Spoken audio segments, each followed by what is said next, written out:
les génies sont plus forts que les prodiges. Ce n'est qu'une théorie, mais quand on analyse bien, pour ce qui est du poste d'attaquant, les génies sont bien plus forts que les prodiges. Je dirais même qu'il y a un énorme écart entre les deux. Tout d'abord, il y a un constat très clair. Tous les meilleurs attaquants sont des génies.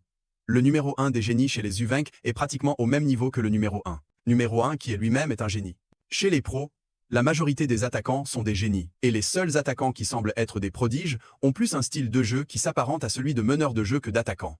Et puis, si on se penche chez les U20, rien qu'au Blue Lock, dans le top 10, si on observe ceux qui jouent comme attaquants, ils sont tous des génies, les seules exceptions sont Reo et Isagi. Si on met de côté Reo et qu'on se concentre sur Isagi, en tant qu'attaquant, il n'est pas au niveau des génies.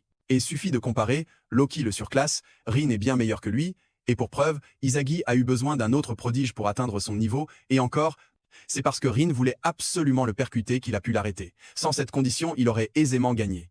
Ce qui est donc une preuve de sa supériorité en termes de capacité. Si on avance et qu'on le compare avec Shido, ça va me prendre par le col, mais en tant qu'attaquant, Shido est aussi meilleur. Parce que sans le pressing de Kunigami, qui est donc un génie, il aurait conclu le match sans aucun souci, et même Isagi et Kaiser ensemble n'auraient pas pu l'arrêter. Et avec toute honnêteté, qu'est-ce qu'Isagi pourrait faire contre un Kunigami?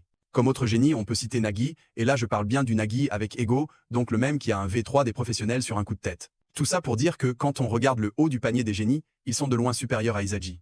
Et la seule manière pour un prodige d'atteindre le niveau d'un génie, c'est en étant aidé d'autres prodiges. Mais difficile de parler d'égalité lorsqu'une partie a besoin d'aide pour battre l'autre. Certains vont donc me dire que la capacité des prodiges à se servir des autres les permet d'atteindre le même niveau que les génies, mais là encore c'est pas tout à fait vrai.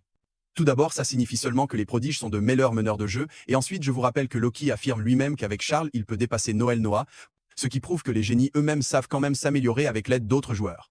Maintenant, certains vont me parler de Kaiser, qui est censé être le meilleur des prodiges et donc au niveau des génies, mais mis à part le fait qu'il reste inférieur à Loki et à Rin Flo, est-ce qu'on est réellement sûr que Kaiser est simplement un prodige?